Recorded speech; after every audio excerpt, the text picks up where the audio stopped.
Okay, hey everybody. Welcome to the second class of week 5.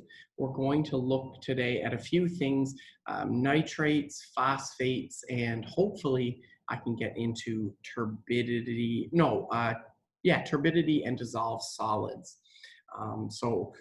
Last class, we talked about temperature and pH. And one of the big things to know from last class was, of course, just this statement in green.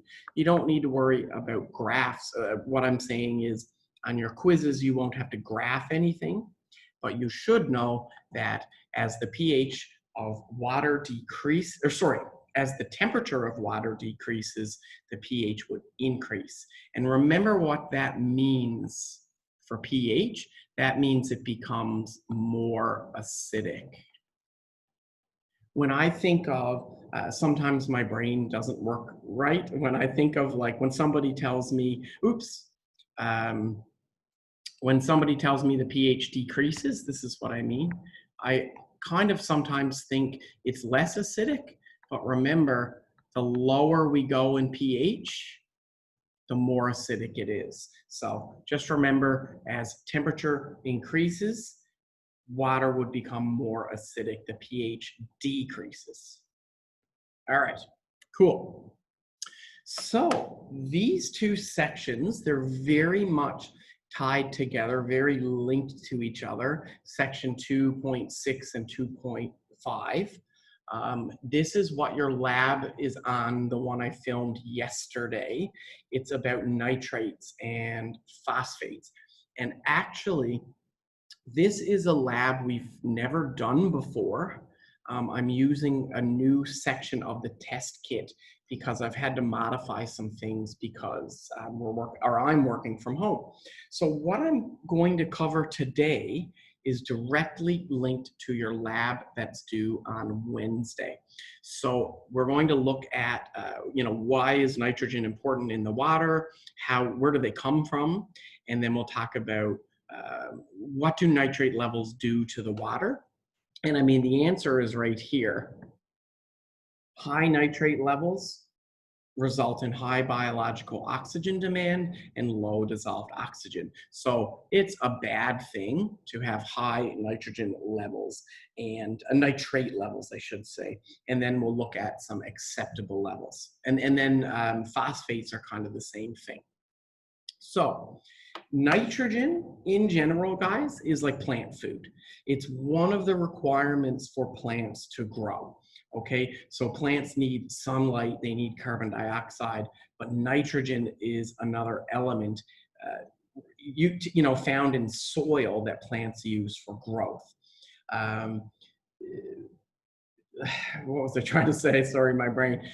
Nitrogen is in a lot of fertilizers. Sorry, that's what I was trying to say. So if you guys garden, or if you think of agriculture or farming and you hear the word or talk of fertilizers being food for plants, they typically have nitrogen compounds in them. It's part of the whole cycle, and it's an important process in the ocean, because this is the water chemistry unit, and it is important for aquatic life in general. Now, the problem is the food web and the nitrogen cycle, the carbon, all of these cycles are very precisely balanced, and any changes to something in a cycle or something in a food web can cause adverse or negative health and ecological effects. So, you think, what's the problem with excess nutrients? Well, it kind of can throw off the balance of an ecosystem, and it, typically can be bad. Okay, so it's not always a good thing to have extra nitrogen. This is the nitrogen cycle. This is not something you need to memorize.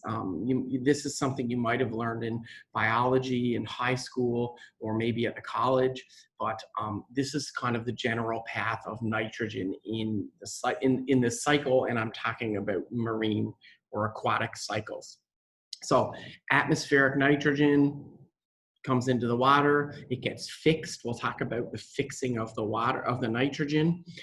Remember in the lab, when we talked about oxygen fixing, fixing meaning it gets converted to something else and stays in that water supply. So in the lab, we converted oxygen into an iodine-based compound that we titrated. In nitrogen fixation, it's getting fixed as ammonium ion, and then it goes through more processes. So it goes through nitrification processes to turn into nitrite and nitrate. So these would be nitrites, and these would be nitrates. And in this form, nitrites and nitrates are used by marine or aquatic life. Okay, they're consumed and used. The cycle is replenished by decaying organic material. So it kind of completes the circle. The nitrogen from the atmosphere gets fixed, gets turned into nitrates, nitrites, used by the sorry for all the writing, used by the creatures in the water, which then die and decompose, which turns them back into their nitrogen compounds, and then they can kind of complete that cycle. You do not need to memorize this. So this is kind of the text version of this. Nitrogen enters the water through precipitation or straight from the atmosphere. Nitrogen is the most abundant gas in the atmosphere. It's nitrogen, then oxygen, nitrogen being around 70% of the atmosphere. Nitrogen cannot be utilized as our first, I'm going to use the word precursor, but the first step in the nitrogen cycle is typically from the phytoplankton, which I'll talk about on the next slide.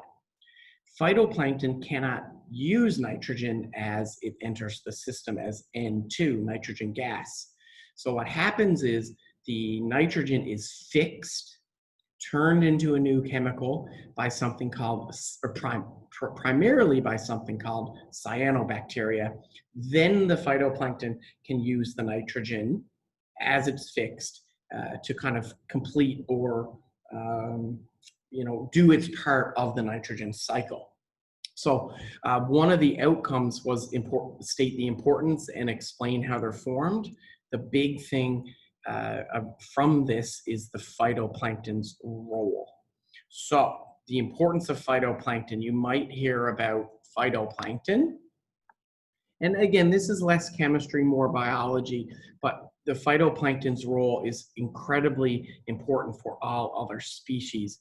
And then I'll kind of talk about the chemistry of this shortly about, so then what happens if we add extra nitrogen, say from fertilizer runoff, what will happen? So I'll link this into the chemistry in a minute, but on a biological side, phytoplankton create energy from sunlight, but they also use nitrogen. All other organisms consume phytoplankton, whether it's direct or indirect. So like the phytoplankton are one of the most, the phytoplankton are like the first key step in this food web that I have pictured here. So, think of like fish, birds, humans, like you can see the image. I have like crustaceans and turtles and polar bears and whales and fish.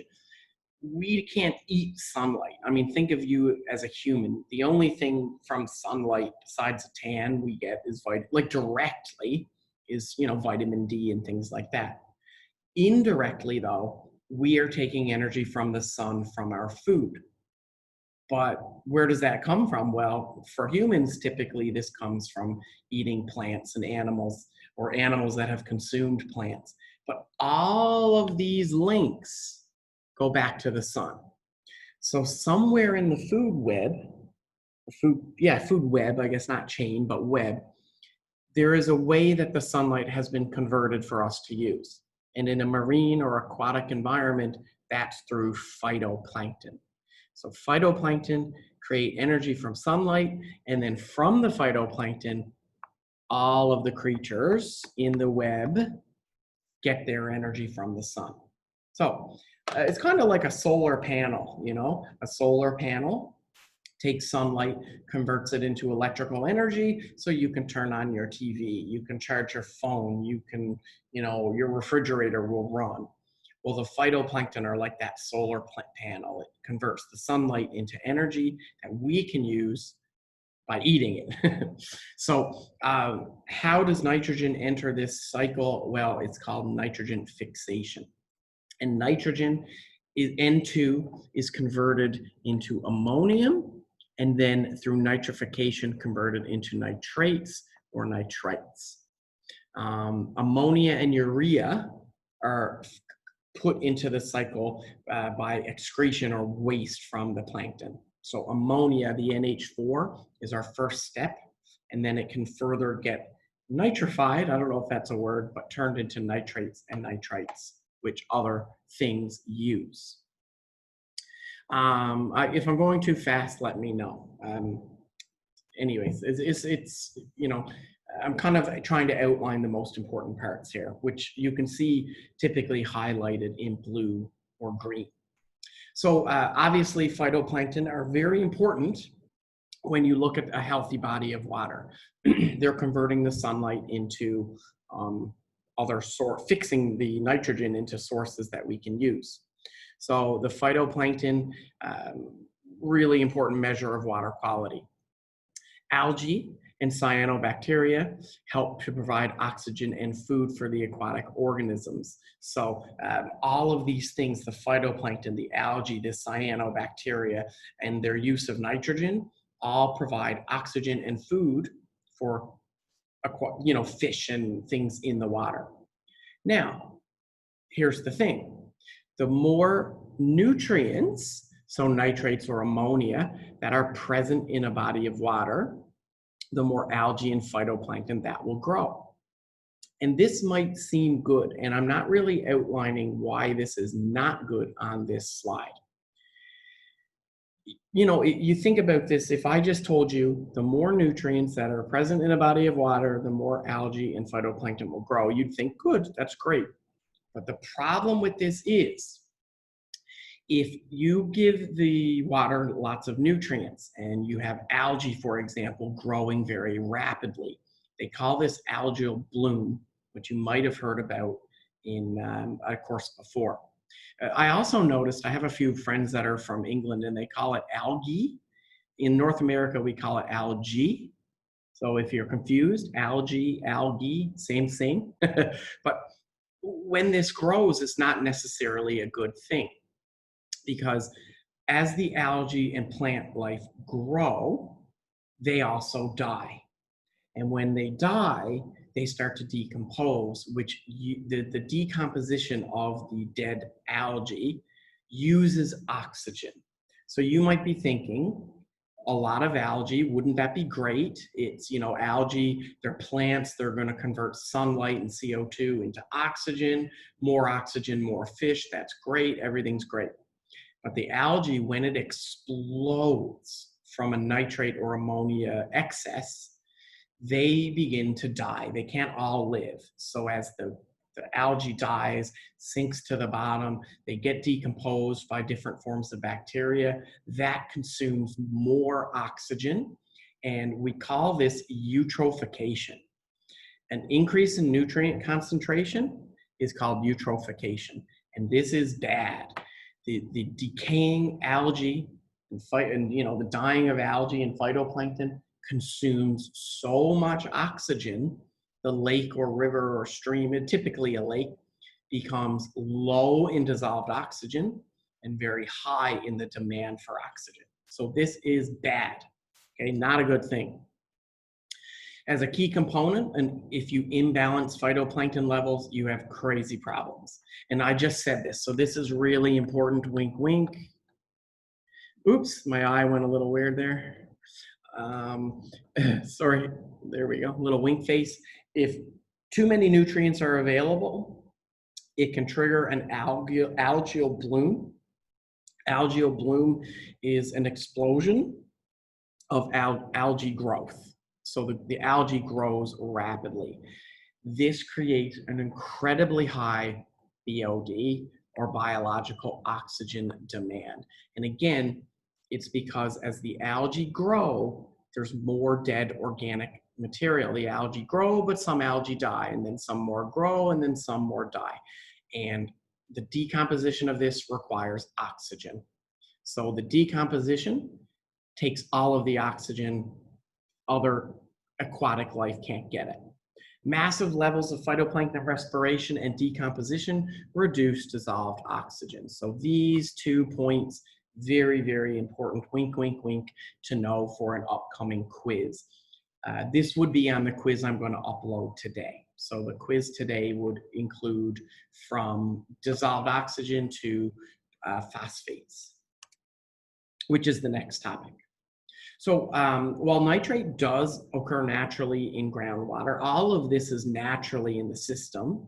You can see in the lab I did yesterday, there was nitrogen present much higher than I expected. I did the experiment twice in the Corniche water that I collected. But nitrate is natural, but concentrations greater than 3 parts per million likely mean contamination. Anything over 1 parts per million would indicate human activity. And just, you know, you're all here today. When you watch that lab video, you'll notice, I'm just taking my calculator out here. Sorry, oops. I don't really want to say the number, but the number in the lab, which I'm going to get you guys to calculate, I explain how in the lab, but the number I got from the Corniche water was almost 1, but not over 1. And I won't say the exact number, but from my experiment yesterday, the Corniche water was very close to 1, which is, again, surprising for me, but not necessarily indicating human pollution, but it's pretty close. So again, anything over 3 ppms is, you know, definite contamination. Anything over 1 ppm is typically a sign that human activity in some way has caused this.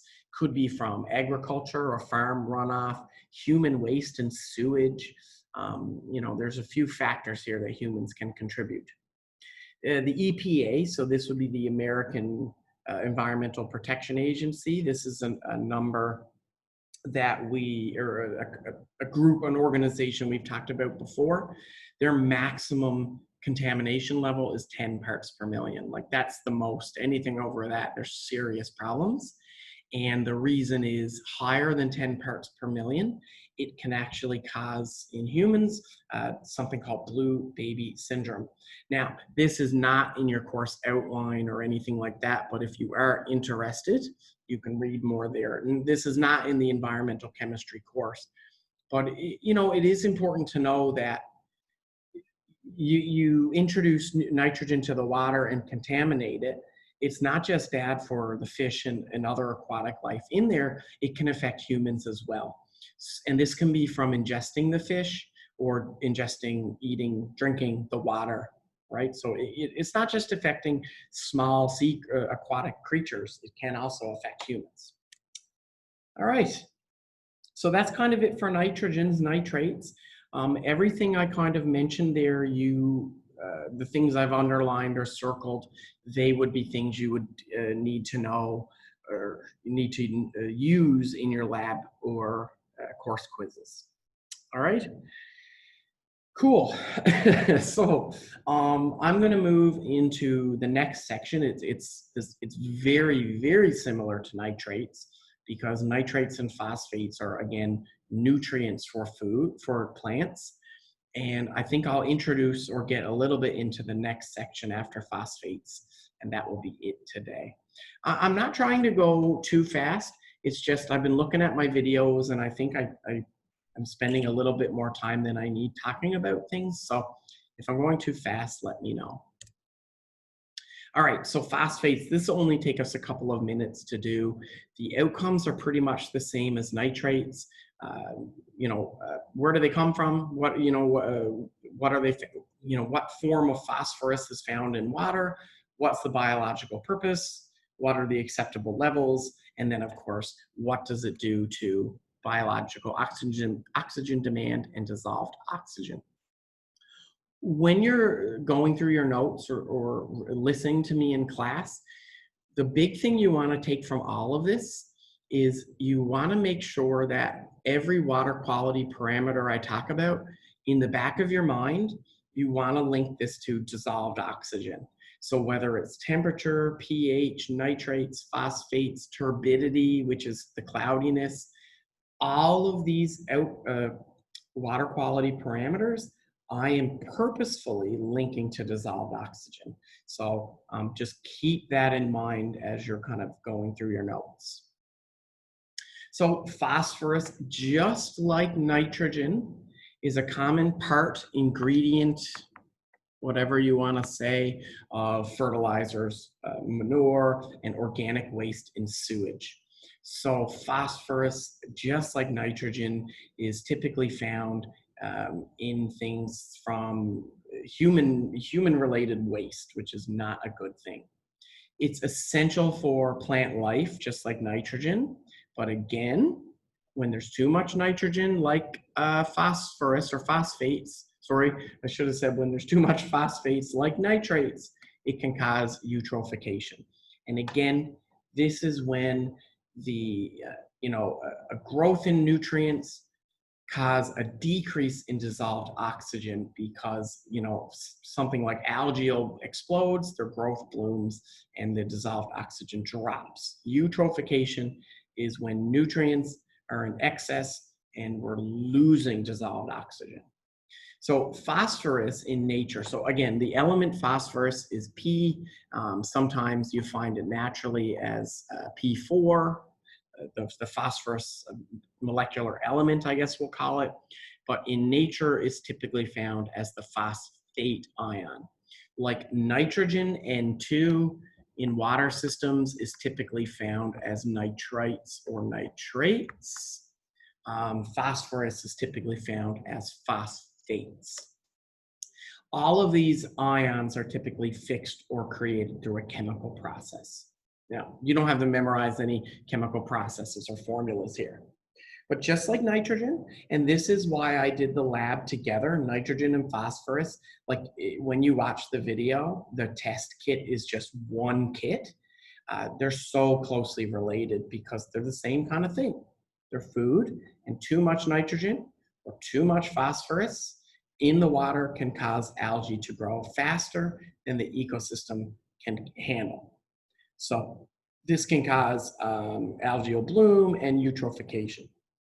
Significant increases in algae from the phosphates harm water quality by increasing biological oxygen demand and decreasing dissolved oxygen levels. So guys, too much nitrogen or too much phosphorus equals an increased biological demand, which is basically from not enough dissolved oxygen. So you can kind of make a little list or cheat sheet of this. What does high temperature do? What does high carbon dioxide do? What does high nitrate do? All of these things affect biological oxygen demand and dissolved oxygen. And remember, these two, their relationship is linked. If the demand is up, the dissolved oxygen is low.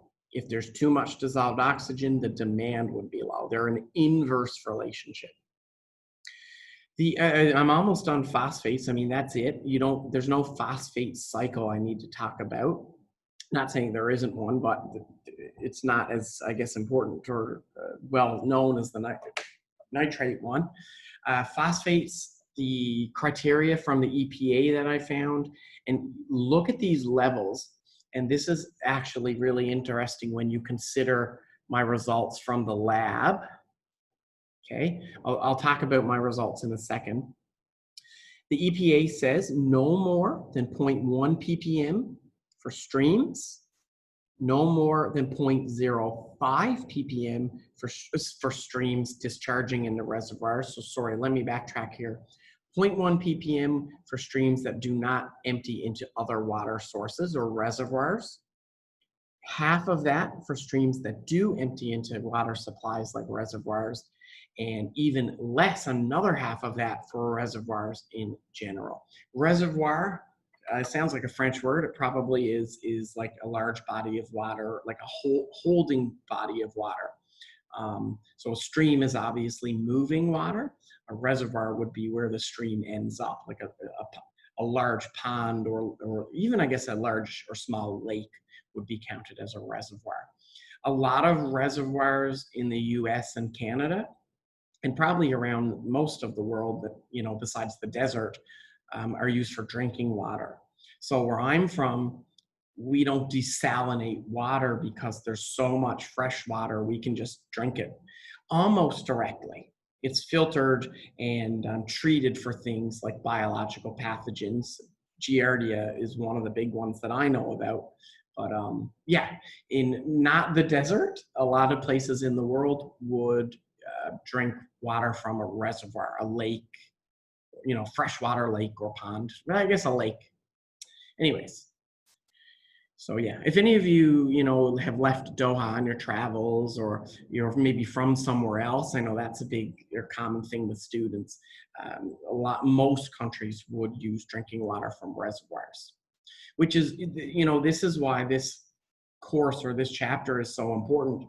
The desalination of ocean water includes a purification process. And we know this country has, it's very well off. It has a lot of money and it can give us quality water, right?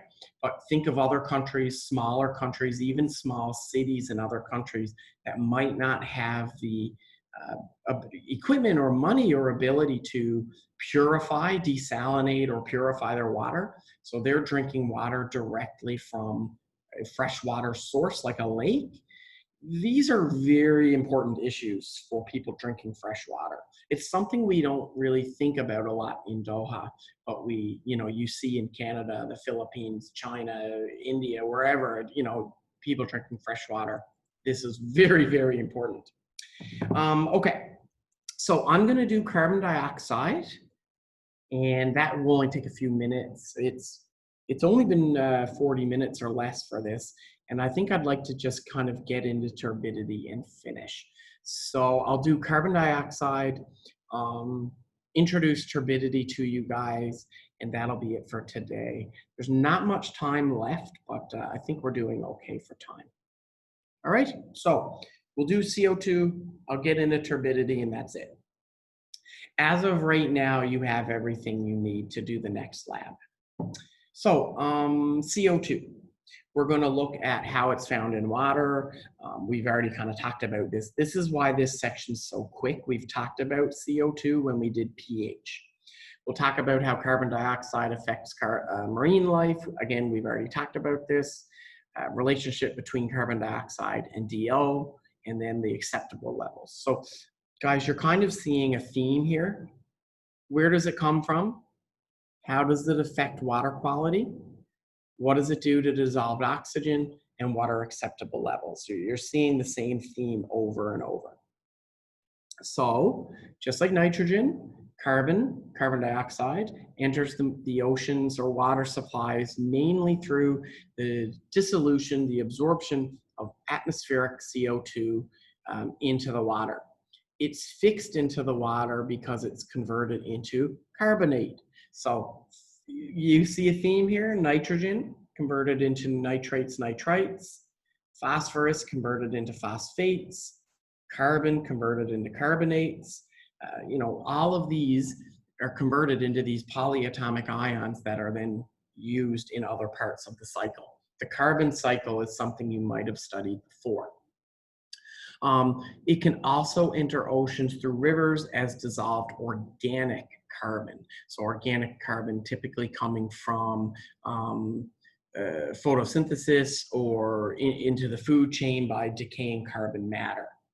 So carbon mostly entering through the atmosphere, but can also come in through organic carbon. Organic carbon from organic life, like plants and animals. We would be considered organic creatures, right? Anything. When I first heard of the term organic, it was told to me, you know, from living creatures. From a chemistry standpoint, not necessarily true, but from a biological standpoint, yeah. Organic things, plants and animals, not rocks, not air. They're not living creatures. So this is the carbon cycle. Again, you do not need to memorize any of the cycles here, but we see CO2 from the atmosphere going into the ocean. You know, as it's used in the cycle, it rests at the bottom as sediments from decaying organic matter, and then it can come back up to the land and cycle around. You do not need to know this at all, but this is kind of like the circle of life for carbon, right? So atmospheric carbon into the ocean, used by different things. It decays and gets settled to the bottom as sediments and can come back on land through that. So carbon dioxide is present in water supplies as a form of dissolved gas. So before it gets fixed into something like carbonate, it enters and turns into a dissolved gas. So you can kind of think of it like if you guys drink sparkling water, that dissolved gas is CO2 that's been pumped in or put into the water. Typical surface waters have less than 10 parts per million of free carbon dioxide. And in the lab you guys did yesterday, lab number 3, last week's lab, we measured the CO2 in that from a titration. The acceptable range of carbon dioxide in water for most fin type fish, so things like salmon and cod and, you know, fin fish with fins, is less than 2 ppm. So that's kind of like our guideline of acceptable levels. Less than 10 ppm is what we find in most surface waters. Groundwaters can have higher concentrations because of the sediments and organic matter in the groundwaters. And typically fish need something less than 2 parts per million. So during photosynthesis, you guys know this from, you know, junior high chemistry or before, carbon dioxide and water are used to make sugar or, energy for us, for other creatures. The process of incorporating inorganic carbon into organic carbon, that would be sugars, is called carbon fixation. So CO2 from the atmosphere can be fixed as energy in the form of sugars from the plants. I mean, you guys have learned about this in biology for years. So that's one of the ways inorganic carbon is fixed. As carbon fixation and oxygen are part of the same process, the extent of phytoplankton's participation is also involved. So the carbon fixation and oxygen production from plants, the photosynthesis, is related to the phytoplankton as well. Phytoplankton consume a similar amount of all carbon dioxide as all land plants combined. So I know it's a little different than nitrogen and phosphorus, but carbon dioxide is also considered to be food for the photosynthesis process. And phytoplankton in the ocean consume a similar amount of carbon as all the land plants combined. So a lot of the excess carbon that we're pumping into the atmosphere is getting consumed by this phytoplankton. And we know from the last 2 sections that that's not good. Excess food can throw off the phytoplankton as phytoplankton grow and can result in algae growing. We're really messing with the water, with the well-balanced ecosystem.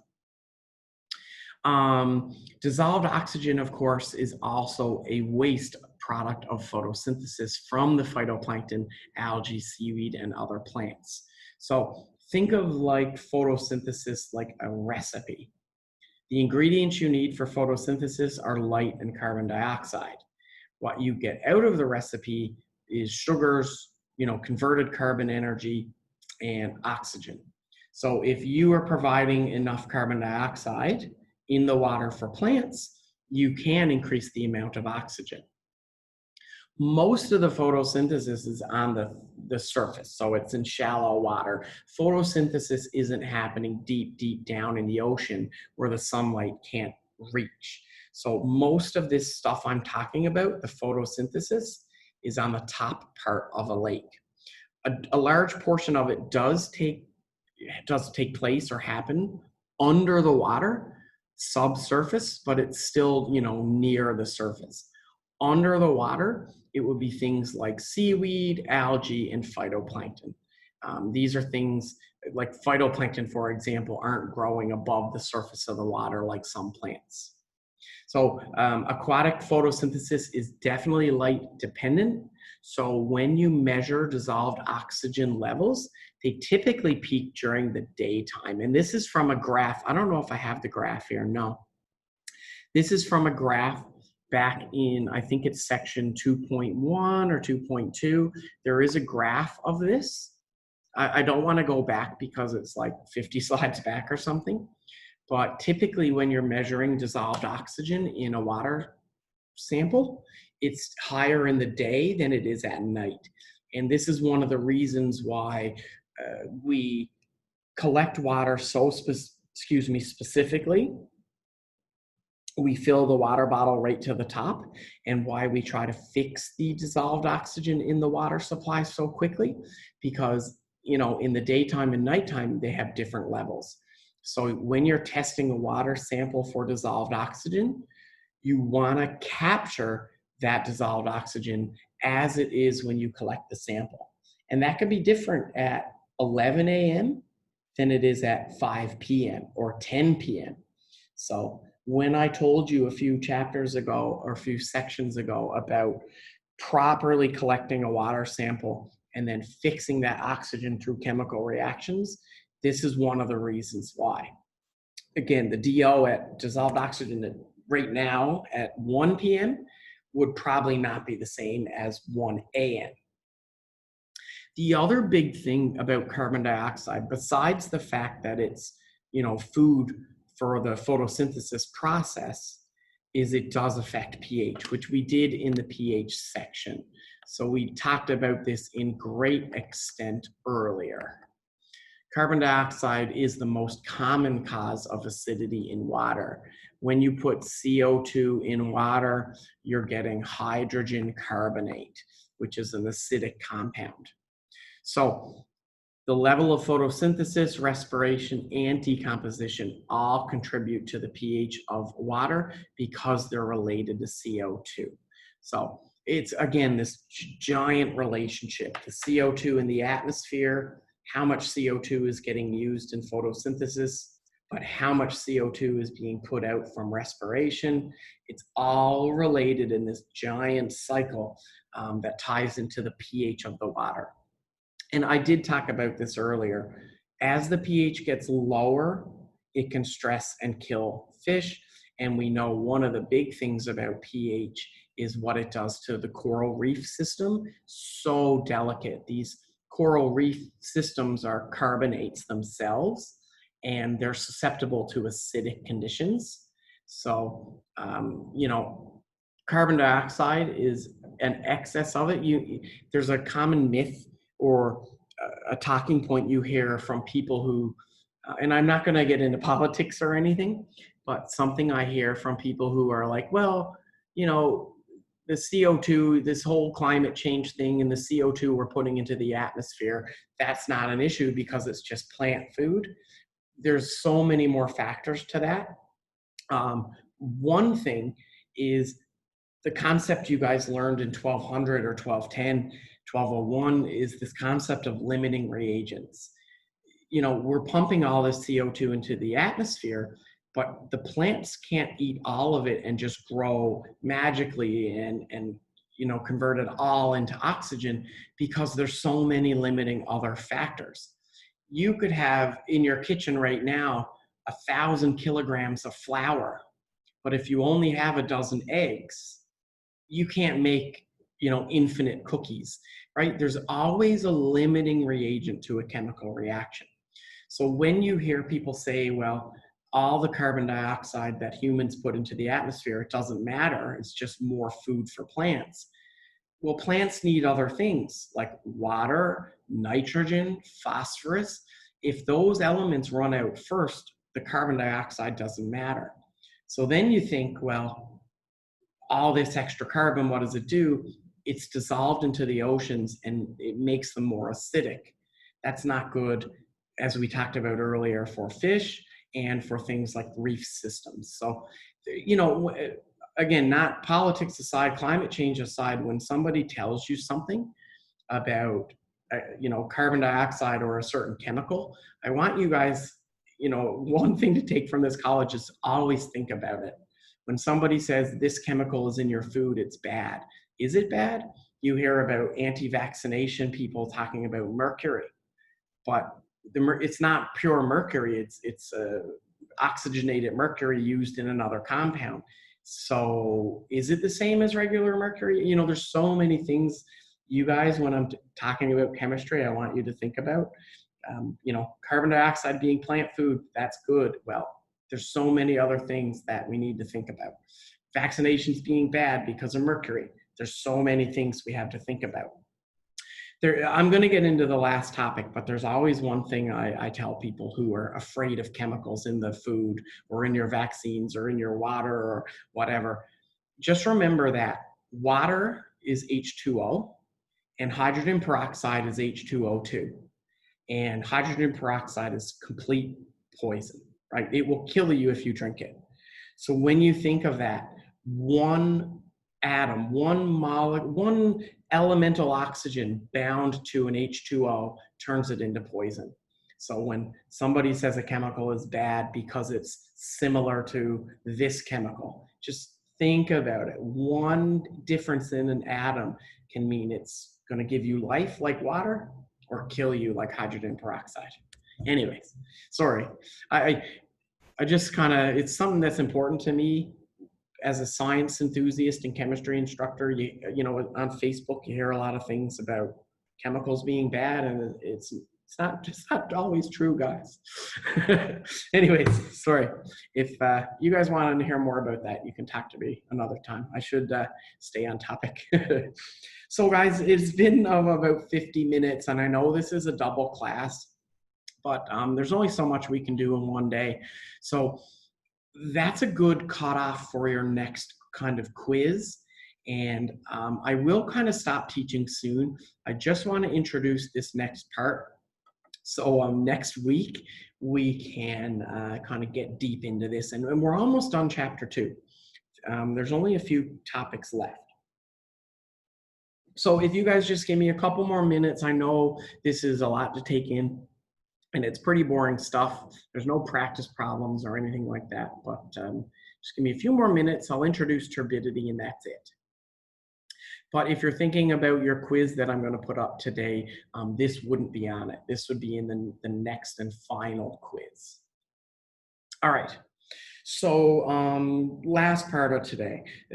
I won't finish this. It's a big section, but it's about turbidity. And again, guys, look at the theme here. What is turbidity? Where does it come from?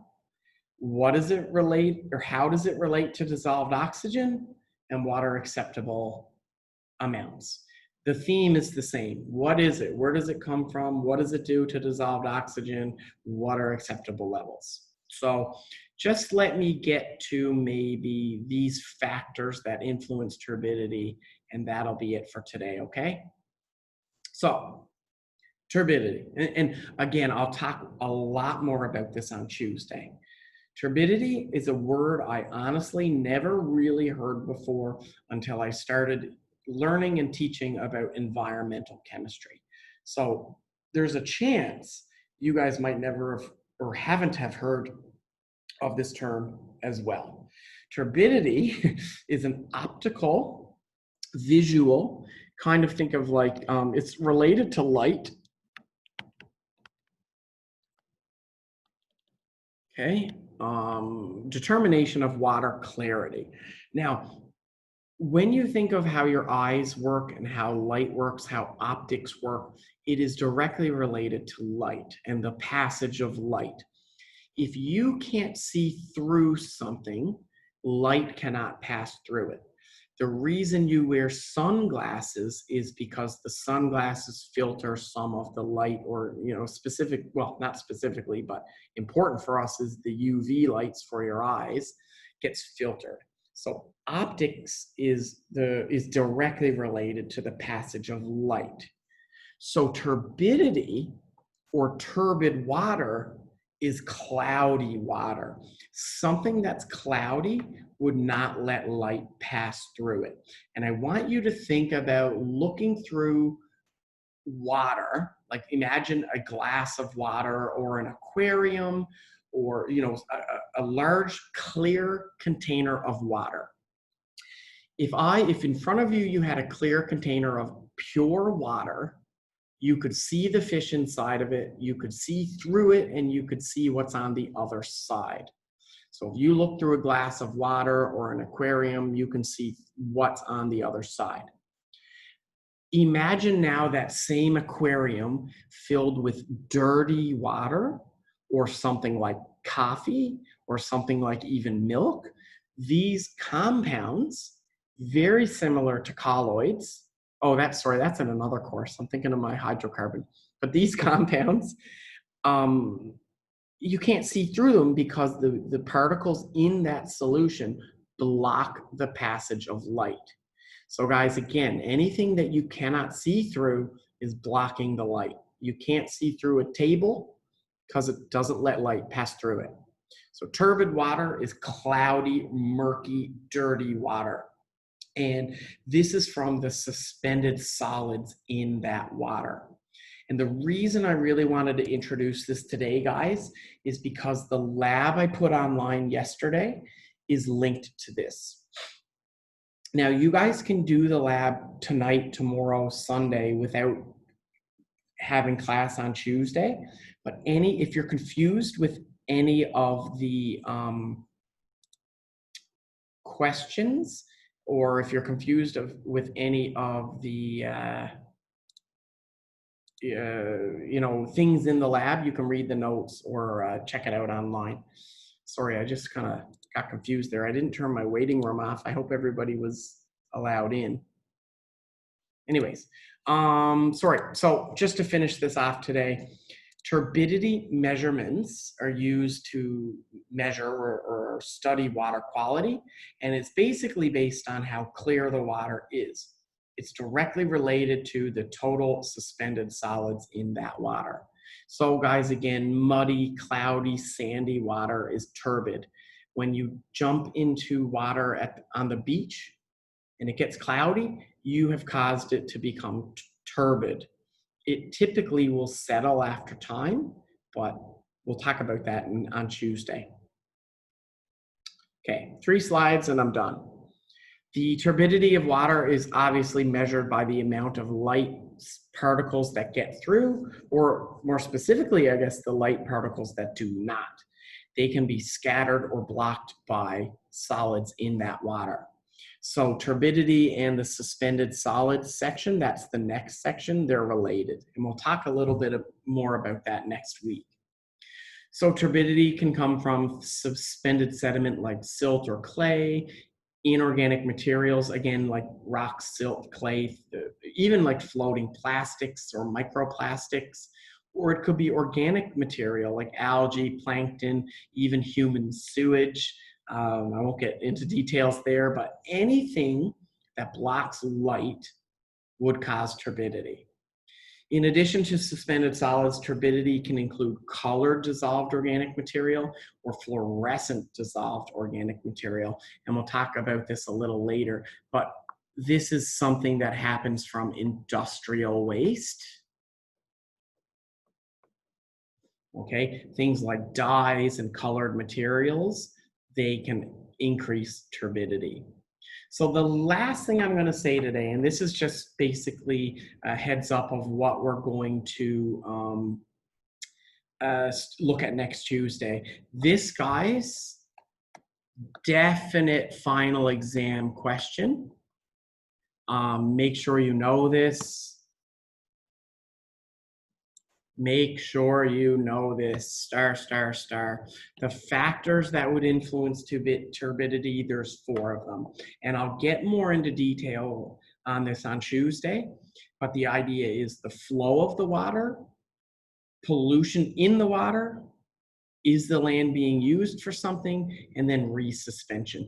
Guys, the easy answer to this is anything that kind of stirs or mixes or causes the sediments to kind of come up into the water would influence turbidity.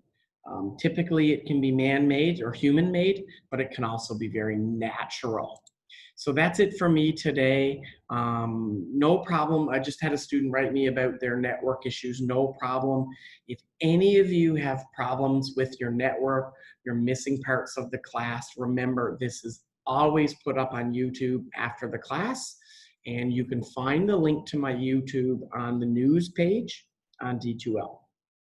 Okay, guys, I'm done. It's only 1:30, so you guys, have some time if you want to work on your labs or something, or go off and do another course. I hope you have a great, great, great weekend. Stay safe out there. Wash your hands. Wear your masks.